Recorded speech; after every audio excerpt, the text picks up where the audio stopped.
Hey, it's Thomas with Sheer Strength Labs, and we're going to sugar rehab. And I'm here to guide you through how you can wean off that addictive sugar and still not trigger the reward system in your brain that's gonna make you crave more. All right, we know sugar's bad. We hear it time and time again. The FDA tells us that like 10% or less of our overall calories in a given day should come from sugar, but I think a lot of us know that it needs to be even less than that to truly be healthy. But in this video, I want to break down how sugar can literally be more addictive than some street drugs like cocaine and how it works in the reward center of your brain. Okay, so first and foremost, let's talk about the different kinds of sugar, because when you look at a label, you may not recognize some of them. But generally speaking, you want to look at the ones that end in OSE. So I'm talking about lactose, I'm talking about maltose, I'm talking about dextrose, I'm talking about sucrose, I'm talking about glucose, I'm talking about high fructose corn syrup, I'm talking about most corn syrups in general. And honestly, there's many, many more. So just keep a keen eye out for all these little imposters that don't necessarily look like sugar on a label, but they are. All right, and what exactly is that sugar doing in our body that is making us addicted to it? All right, so we have this center in the brain that triggers the release of what's called dopamine. And that dopamine is your reward system. For example, if someone were to say something positive to you and it makes you feel good, it makes you crave that attention more, you're having a dopamine response. If you reach your hand out to touch a doorknob, that anticipation of what it's gonna feel like is dopamine. It's sort of that anticipation or that natural reward system for everything that we do. Well, sugar triggers that reward system like mad. Well, it doesn't just release dopamine within the body, it triggers what are called opioid receptors. And if you've ever heard of opiates before, like morphine or Oxycontin, anything like that, then you know how important that is when it comes to addiction.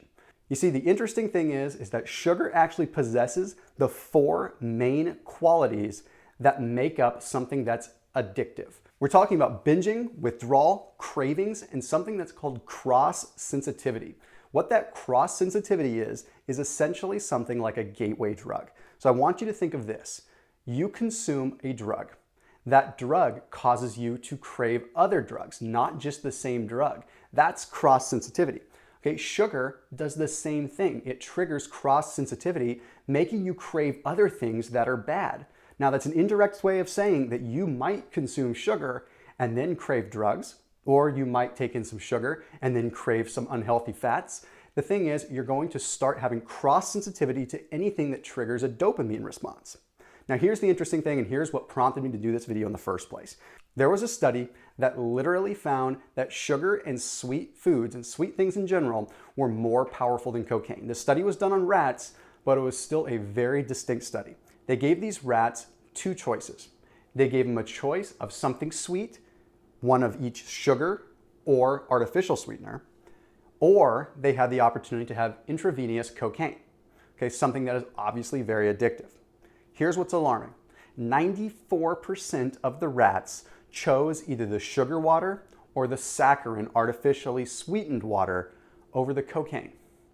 That right then and there tells us that sugar and sweet things, not just sugar, but artificial sweeteners, can be more addictive than cocaine. So now the meat of this video, how do you wean yourself off? If artificial sweeteners are just as bad, that kind of throws out the window the whole idea of just switching over to sucralose or switching over to aspartame or something like that. Well, here's what I want to propose to you. Fructose responds a little bit different in the body. Okay, fructose doesn't trigger as much of an insulin spike. It doesn't trigger as much of that dopamine release. So if you can start subbing your sugar for a little bit more things like agave, dolcetти, things like that, you're off to the races. However, if you've seen my other videos, you don't want to be loading up on fructose because it's not too good for the waistline. So here's what I recommend. You take something like stevia that's still a natural sweetener but has a high sweetness, and it still would trigger that same dopamine response, but you cut the amount of sweetener that you would use in half. Okay, so you cut down the stevia in half, and then you use the other half agave or the other half dolcetti. And then you slowly migrate yourself off the sweeteners altogether until you're maybe just using a drop or maybe a half a packet of stevia.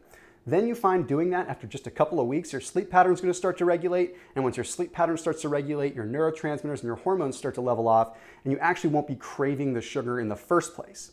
Now, in addition to migrating your diet over that way, you may want to even plug in something like a carb blocker from Sheer Strength Labs. Okay, that carb blocker is going to help decrease the amount of sugar that's absorbed in your body, help decrease the amount of carbohydrates that are absorbed in your small intestinal tract, therefore making it so you don't spike your blood glucose as high and you don't necessarily get that same dopamine response. So as always, keep it locked in here with Sheer Strength Labs. I'm Thomas DeLauer on the Clinical Advisory Board, and I will see you in the next video.